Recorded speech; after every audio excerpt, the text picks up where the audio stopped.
आणि काय नेमका येतोय निकाल, कोण दोषी आहे कोण निर्दोष सुटतंय, प्रत्येक क्षणाक्षणाची बातमी आपल्यापर्यंत अशीच पोहोचवणार आहोत। तुर्तास महाफास्ट न्यूज 100 बघूयात।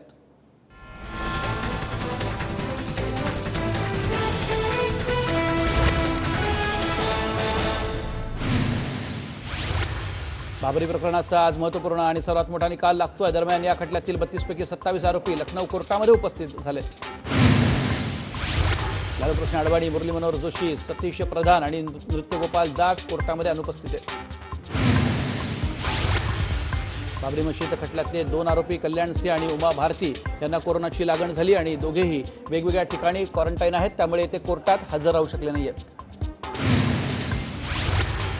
न्यायाधीश SK यादव कोर्टात दाखल झालेले आहेत। ते काही वेळातच आता निकाल देणार आहेत। प्रस्तावना त्यांनी आत्ताच वाचलेली आहे। तर साध्वी ऋतंभरा, साक्षी महाराज, विनय कटियार, पवन पांडे, चंपक राय कोर्टामध्ये हजर आहेत। दरम्यान शिवसेना नेते आणि बाबरी प्रकरणातील आरोपी सतीश प्रधान हे देखील या खटल्याला गैरहजर राहिलेत। त्यांच्या पायाचं ऑपरेशन झाल्यानं ते हजर राहू शकले नाहीत। दरम्यान न्यायालय आपल्याला न्याय देईल असा विश्वास त्यांनी व्यक्त केला आहे। सीबीआयचे न्यायाधीश SK यादव यांनी कोर्टात दाखल होतात सर्व आरोपींच्या हजेरीचा रिपोर्ट मागितला। न्यायाधीशांनी सर्व आरोपींची माहिती मागवत कोण कोण हजर आहे आणि कोण गैरहजर याची माहिती घेतली। बाबरी मशीद पाडल्याच्या कटाच्या खटल्यात एकूण 49 आरोपी होते, पण 17 जणांचा खटल्या दरम्यान मृत्यू झाला। त्यामध्ये बाळासाहेब ठाकरे, मोरेश्वर सावे, अशोक सिंगल, गिरिराज किशोर, विष्णू हरी दालमिया यांचा समावेश आहे। तब्बल 28 वर्षांनंतर बाबरी विध्वंस प्रकरणी निकाल लागतोय। सीबीआयचे विशेष न्यायाधीश SK यादव हा महत्त्वपूर्ण निकाल देणार असून त्याकडे सगळ्या देशाचं लक्ष लागलंय। दरम्यान खटल्यापूर्वी न्यायालय परिसरात कडक पोलीस बंदोबस्त ठेवण्यात आलेला आहे। संवेदनशील प्रकरणावरती हा निकाल लागत असल्यानं पोलीस बंदोबस्तात मोठी वाढ केलेली आहे। कोर्टाने बाबरी प्रकरणी 2 FIR दाखल करण्याचं ठरवलंय। अज्ञात कारसेवकांवरती FIR 197 दाखल केले, तर 8 भाजप नेत्यांवरती FIR 198 दाखल केले। ओबीसी नेत्यांनी छत्रपती संभाजीराजे यांची भेट घेतली। मराठा समाजात दुफळी निर्माण होते असं म्हणत सगळे एकत्र येऊन मार्ग काढू असं आश्वासन संभाजीराजेंनी ओबीसी नेत्यांना दिलं। राज्य सरकारनं केलेला शेतकरी विरोधी अध्यादेश रद्द करा या मागणीसाठी काँग्रेस नेते आशिष देशमुख यांनी काँग्रेस अध्यक्षा सोनिया गांधी यांना पत्र लिहून मागणी केली आहे। अर्णब गोस्वामींच्या याचिकेवरती आज सुप्रीम कोर्टात सुनावणी होणार आहे। अर्णबला महाराष्ट्र विधानसभेनं विशेषाधिकार हक्कभंगाची नोटीस बजावली होती। त्या नोटीशीला अर्णबकडनं सुप्रीम कोर्टात आव्हान देण्यात आलं। मुख्यमंत्री उद्धव ठाकरे यांनी आयोजित केलेल्या कोकणातील शिवसेना आमदारांच्या बैठकीला आमदार भास्कर जाधव यांनी दांडी मारली। मंत्रिमंडळ विस्तारात भास्कर जाधव यांचा समावेश होऊ शकला नसल्यानं ते अद्यापही नाराज असल्याचं आता दिसतंय। केंद्रीय मंत्री रामदास आठवले यांनी दिलेल्या ऑफरनंतर राष्ट्रवादीचे अध्यक्ष शरद पवार यांनी आठवले यांच्यावरती निशाणा साधलेला आहे। तुमचा एकतरी आमदार आहे का असं त्यांनी विचारलं। तसंच आठवले यांना आम्ही फार गंभीरपणे घेत नाही असं देखील पवारांनी म्हटलं। पायल घोषनं राज्यपालांची भेट घेतलेली आहे आणि तसंच मला न्याय द्या अशी त्यांनी मागणी केलेली आहे। सोबत रामदास आठवले हे देखील होते। भाजप नेते किरीट सोमय्या यांनी राज्यपाल भगतसिंग कोश्यारी यांची भेट घेत महापौर किशोरी पेडणेकर आणि परिवहन मंत्री अनिल परब यांनी लाटलेल्या जागेसंदर्भात तक्रार केली। या दोन्ही प्रकरणाबाबत मुख्य सचिवांना राज्यपाल माहिती घेण्यास सांगणार आहेत असं आता कळत आहे। निर्माता आणि अभिनेते शेखर कपूर यांची FTIचे नवे चेअरमन म्हणून निवड झाली। केंद्रीय मंत्री प्रकाश जावडेकर यांनी ट्विटच्या माध्यमातून ही माहिती दिली। भारतात कोरोना रुग्णांच्या आकड्यानं 62 लाखांचा टप्पा पार केलेला आहे। गेल्या 24 तासात 80,472 नवे रुग्ण सापडले, तर देशात 24 तासात 1,179 मृत्यू झाले। केंद्रीय आरोग्य मंत्रालयानं ही माहिती दिली। बॉलिवूडचे 3 मोठे कलाकार ड्रग्ज पेडलर्सच्या संपर्कात होते अशी माहिती NCBच्या सूत्रांकडून मिळते। त्या 3 कलाकारांची चौकशी होणार का असा प्रश्न उपस्थित झालाय। मराठा समाजानंतर आता धनगर समाजाची गोलमेज परिषद कोल्हापुरात आयोजित करण्यात आलेली आहे। महात्मा गांधी यांच्या जयंतीचं औचित्य साधून 2 ऑक्टोबरला कोल्हापुरात ही गोलमेज परिषद होणार आहे। आरोग्यमंत्र्यांच्या आदेशानंतर नागपूर मेडिकलमध्ये कोरोनाच्या 400 बेड्स वाढणार आहेत। 400 बेड्स वाढल्यामुळे मेडिकलमध्ये एकूण 100 बेड्सची सोय उपलब्ध असेल। उत्तर प्रदेशातल्या हाथरसमधल्या सामूहिक बलात्कारातील पीडितेवरती रात्री अंत्यसंस्कार झाले। तिचा काल दिल्लीतल्या हॉस्पिटलमध्ये मृत्यू झाला। 14 सप्टेंबरला उत्तर प्रदेशातल्या हाथरसमधल्या दलित मुलीवरती सामूहिक बलात्कार करून हत्येचा प्रयत्न झाला होता। बलात्कार पीडितेनं तिचं शव जे ते काल दिल्लीहून तिच्या मूळ गावी नेलं गेलं। त्यावेळी पोलीस आणि प्रशासनानं लगेचच अंत्यविधी करा असा आग्रह धरला, पण कुटुंबीय पार्थिव एकदा तरी घरी नेऊ द्या अशी मागणी करत होते। गावकऱ्यांनी देखील अँब्युलन्सच्या समोर येऊन बराच काळ वाट अडवलेली होती। 4 सवर्ण तरुणांनी या दलित मुलीवरती बलात्कार केला होता। संदीप नावाच्या आरोपीला लगेचच अटक झाली आहे, पण FIR दाखल केला नव्हता। संदीपचा काका रवी, त्याचे मित्र लवकुश आणि राम असे 3 आरोपी आहेत। पंतप्रधान नरेंद्र मोदी यांनी हाथरसमधल्या बलात्कार पीडितेच्या निधनाबद्दल शोक व्यक्त केलाय। भारताच्या धाडसी मुलीच्या मृत्यूने मला खूप दुःख झालं आणि मी अस्वस्थ झालो असं ते म्हणाले। कुटुंबियांप्रती सहवेदना व्यक्त करतो असं देखील त्यांनी म्हटलं।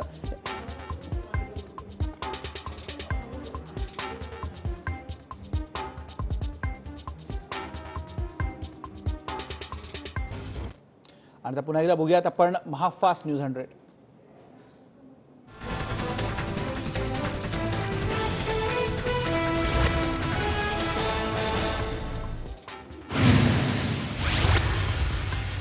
विदर्भातील पुरापाठोपाठ मराठवाड्यातील शेतकऱ्यांचं अतिवृष्टीमुळे प्रचंड नुकसान झालं। त्यामुळे वेगानं पंचनामे करून तात्काळ मदत शेतकऱ्यांना द्यावी अशी मागणी विरोधी पक्षनेते देवेंद्र फडणवीस यांनी मुख्यमंत्री उद्धव ठाकरे यांना पत्र पाठवून केली।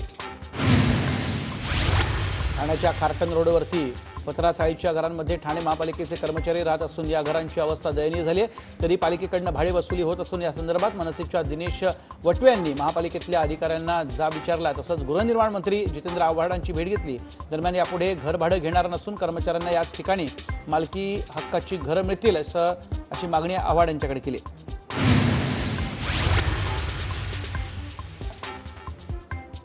सातव्या वेतन आयोगाच्या मागणीसाठी गेल्या 3 दिवसांपासून राज्यातील 14 विद्यापीठांमध्ये अधिकारी आणि कर्मचाऱ्यांनी लेखणी बंद आंदोलन केलं। याचा फटका अंतिम वर्षाच्या परीक्षेला बसला असून राज्यातील 4हून अधिक विद्यापीठांनी अंतिम वर्षाच्या परीक्षा पुढे ढकलण्याचा निर्णय घेतलाय।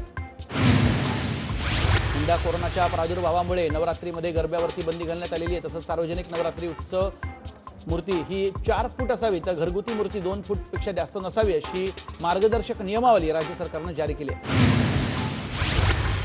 नांदेडचे खासदार प्रताप पाटील चिखलीकर यांनी अतिवृष्टीमुळे झालेल्या शेतीच्या नुकसानीची पाहणी केलेली आहे। लोहा तालुक्यातील शेवडी, सोनखेड आदी शिवारात चिखलीकर यांनी पिकांच्या नुकसानीचा आढावा घेतला।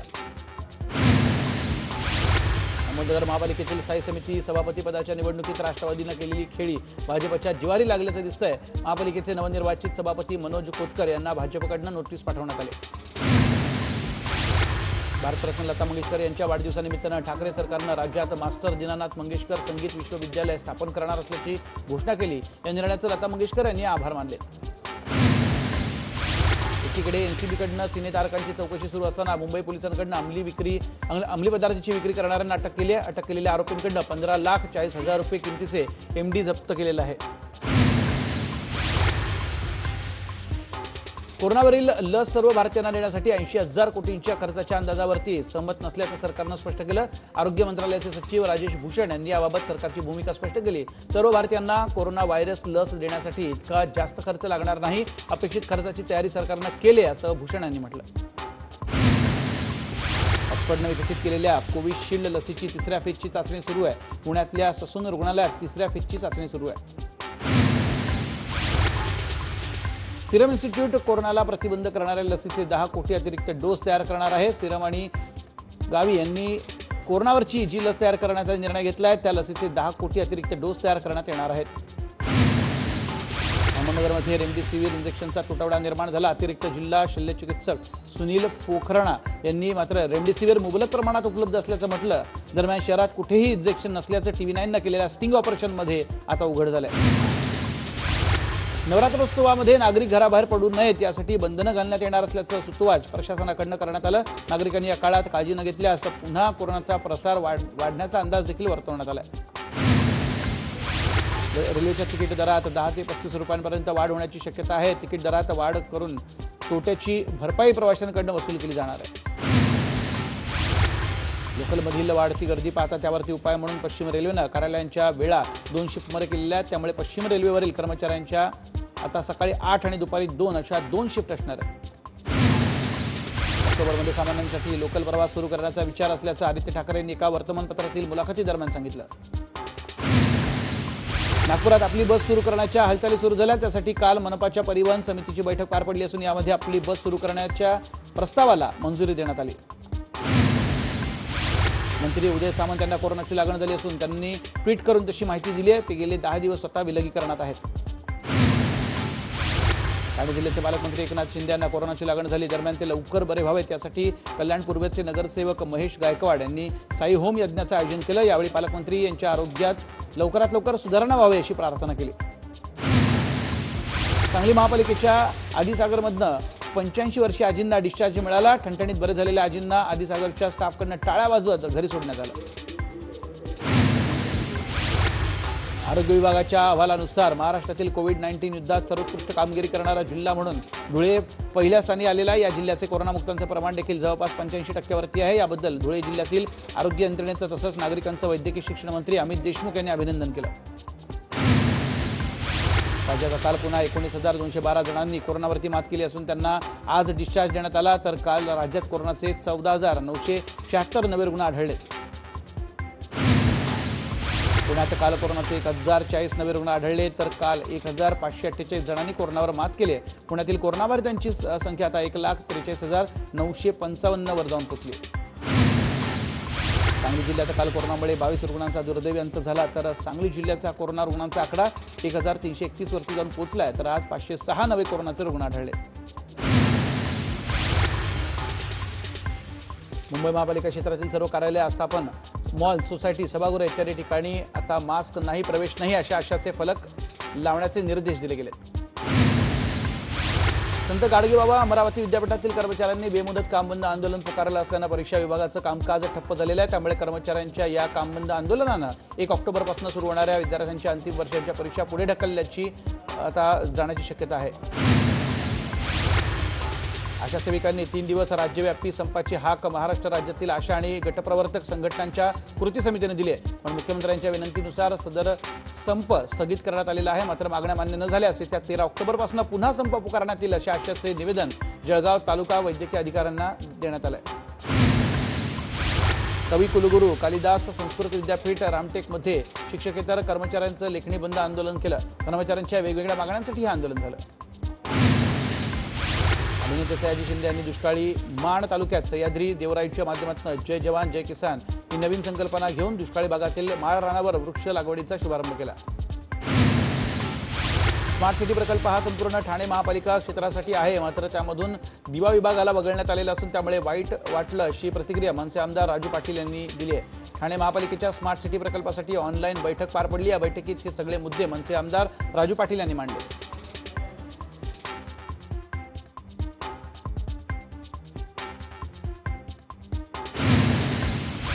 महानगरपालिका हद्दीमध्ये 7 नंतर उघड्या राहणाऱ्या आस्थापनांवरती कारवाई करण्याचे आदेश महापालिका आयुक्त डॉक्टर विपिन शर्मा यांनी दिले। त्यामुळे सर्व सहाय्यक आयुक्तांनी आपापल्या प्रभागांमध्ये फिरून 7 नंतर दुकानं उघडी नाहीत ना याची खबरदारी घ्यावी असं सांगण्यात आलं। औरंगाबाद पोलीस आयुक्तांनी सहआयुक्तांना रोज एका पोलीस ठाण्यास भेट देण्याची सक्ती केली आहे। पोलीस ठाण्यामध्ये 2 तास थांबण्याचे आदेश दिलेले आहेत। तर पोलीस उपायुक्तांना सुद्धा रोज 2 तास एका ठाण्यामध्ये थांबण्याचे आदेश देण्यात आले। मुंबईतल्या अंधेरी पश्चिमच्या विनायक टॉवर इथल्या रहिवाशांना कोरोनाची लागण झालेली आहे। काल दिवसभरामध्ये एकाच इमारतीमध्ये 22 जणांना कोरोनाची लागण झाली। त्यामुळे इमारतीचा परिसर सील करण्यात आला आहे। यवतमाळचे जिल्हाधिकारी देवेंद्र सिंग आणि डॉक्टर यांच्यातील वाद प्रकरण चिघळलेलं आहे। डॉक्टर संघटनेकडून जिल्हाधिकारी हटाव आंदोलन सुरू करण्यात आले। या आंदोलनाला तहसीलदार आणि नायब तहसीलदार संघटनेनं पाठिंबा दिला आहे। परभणी जिल्ह्यातील पहिल्या कोरोनाबाधित रुग्णासह इतर 2 जणांना न्यायालयानं प्रत्येकी 500 रुपयांचा दंड ठोठावला आहे। जिल्हाबंदी असताना सुद्धा हा तरुण पुण्याच्या भोसरीमधून परभणीत आला होता। लातूर शहर आणि जिल्ह्यामध्ये नियमांचं उल्लंघन करणाऱ्या 10,000 वाहनांवरती दंडात्मक कारवाई करण्यात आली आहे। गेल्या 28 दिवसात 32,86,000चा दंड वसूल करण्यात आला आहे। माझे कुटुंब माझी जबाबदारी मोहिमेअंतर्गत वाशिम जिल्ह्यामध्ये जवळपास 12 लाख नागरिकांची तपासणी करण्यात येणार आहे। तर आतापर्यंत 3 लाख नागरिकांचं सर्वेक्षण करण्यात आलंय। इचलकरंजी सांगली रोडवरती एका ट्रकचा भीषण अपघात झालाय। चालकाचा ताबा सुटल्यानं ट्रक थेट इलेक्ट्रॉनिक्सच्या दुकानात शिरला। ट्रक चालकानं रस्त्यावरून जाणाऱ्या दुचाकी स्वाराला धडक दिली आहे। यात तो गंभीर जखमी झालाय। राज्य सरकारकडून विदर्भातल्या पूरग्रस्तांना 162 कोटी रुपयांची मदत जाहीर करण्यात आली आहे। राज्य सरकारकडून विदर्भातील प्रत्येक जिल्ह्याला मदत केली जाणार आहे। उस्मानाबादमध्ये नळदुर्ग इथल्या ऐतिहासिक किल्ल्याला नरमादी धबधबा प्रवाहित झालाय. किल्ला बंद असल्यानं पर्यटकांची मात्र निराशा झाली आहे. परभणी जिल्ह्यामध्ये सप्टेंबर महिन्यात जोरदार अतिवृष्टी झाली, त्यामुळे पीक पाण्याखाली गेली आहेत. त्यामुळे सुमारे 473 गावांमधील 27,412 हेक्टरवरील खरीप, भाजीपाला आणि फळपिकांचं नुकसान झालंय. प्राथमिक माहिती कृषी विभागानं दिली आहे. लातूर शहराला पाणी पुरवठा करणाऱ्या मांजरा धरणामध्ये आता 60% जलसाठा जमा झालाय. त्यामुळे लातूर शहराच्या पाणी पुरवठ्याचा प्रश्न मिटलाय. परभणीमध्ये सेलू तालुक्याच्या कुपटा गावामध्ये ओढ्याच्या पुरात पुलाचा काही भाग वाहून गेलाय. त्यामुळे रस्त्यावरील वाहतूक बंद झाली आहे. तर लवकरात लवकर पुलाची दुरुस्ती करावी अशी मागणी गावकरी करतायत.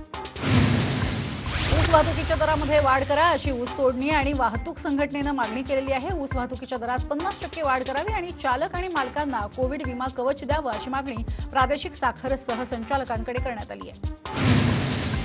परभणी जिल्ह्यामध्ये सध्या ऊसावरती रस शोषणाऱ्या पांढरी माशी आणि पोकोळी किडीचा प्रादुर्भाव दिसून येतोय. या किडीच्या नियंत्रणासाठी शेतकऱ्यांनी क्लोरपायरिफॉस पाण्यामध्ये मिसळून फवारणी करावी असा सल्ला परभणी इथल्या वसंतराव नाईक मराठवाडा कृषी विद्यापीठातील कृषी तज्ज्ञांनी दिलाय. भारतीय सैन्य दलातील जवान वामन पवार यांना भारत चीन सीमेवरती शहीद झालेले आहेत. उद्या दुपारी त्यांचं पार्थिव पुण्यात येणार आहे. वामन पवार हे परांडा तालुक्यातल्या टाकळी गावचे रहिवासी आहेत. बुलढाणा जिल्ह्यातल्या चांगेफळ फाटा जुने चिंचेचं झाड अंगावरती कोसळून 10 वर्षीय बालकाचा मृत्यू झालाय. तर यामध्ये 2 युवक जखमी झालेत. मुंबईच्या अंधेरी पश्चिम इथं 11 वर्षीय मुलाचा नाल्यामध्ये पडून मृत्यू झालाय. उस्मान शेख असं मृत मुलाचं नाव होतं. चंद्रपुरात एक भला मोठा अजगर अंगावरती खेळवत त्याचं प्रदर्शन करणाऱ्या युवकाचा व्हिडिओ व्हायरल झालाय. अजगराचं अशा प्रकारे प्रदर्शन करणारा हा युवक कोण आहे आणि त्यानं हा अजगर कुठून आणला याची चौकशी व्हावी अशी तक्रार वन्यजीव प्रेमींनी वन विभागाकडे केली आहे. वाशिमच्या उमडी बाजार ते वहीद खेड या जाम मार्गावरील रस्त्याच्या दुरवस्थेची बातमी TV9 मराठीवरती दाखवण्यात आली होती आणि त्यानंतर संबंधित विभागानं डागडुजीचं काम सुरू केल्यानं ग्रामस्थांनी TV9चे आभार मानले. भारताचे उपराष्ट्रपती व्यंकय्या नायडू यांना कोरोनाचा संसर्ग झालाय. त्यांनी ट्विटरवरनं अधिकृतपणे काल याबाबतची माहिती दिलेली आहे आणि त्यांनी स्वतःला क्वारंटाईन करून घेतलंय. त्यांच्या पत्नी उषा नायडू यांची चाचणी निगेटिव्ह आली आहे.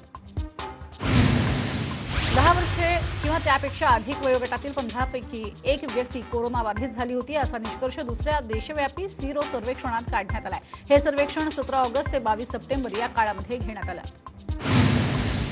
देशातील 11 राज्यांमधील 56 विधानसभा मतदारसंघामध्ये 3 आणि 7 नोव्हेंबर रोजी पोटनिवडणुका होणार असून 10 नोव्हेंबर रोजी निकाल जाहीर केला जाईल. केंद्रीय निवडणूक आयोगानं मंगळवारी पोटनिवडणुकांची घोषणा केली. मध्य प्रदेशातल्या पोटनिवडणुका सर्वाधिक महत्त्वाच्या आहेत. 28 जागांवरचे निकाल मुख्यमंत्री शिवराज सिंग चौहान यांच्या सरकारचं भवितव्य ठरवतील. ज्योतिरादित्य भाजप गेल्यामुळे 25 समर्थकांनी राजीनामे दिले होते. शेतकऱ्यांना मिळणारं स्वातंत्र्य काही लोकांना बघवत नाहीये. त्यांचा काळा पैसा जमा करण्याचा आणखी एक मार्ग बंद झालाय. म्हणूनच ते शेतकऱ्यांची दिशाभूल करतायत अशी टीका पंतप्रधान नरेंद्र मोदी यांनी मंगळवारी केली. एनडीएतून बाहेर पडलेल्या शिरोमणी अकाली दलनं अधिक आक्रमकपणे पवित्रा घेतलेला आहे. केंद्र सरकारविरोधात देशभरात शेतकऱ्यांचा प्रश्न विविध प्रादेशिक पक्षांसोबत राष्ट्रीय आघाडी करण्याची घोषणा सुद्धा त्यांनी या दरम्यान केली आहे.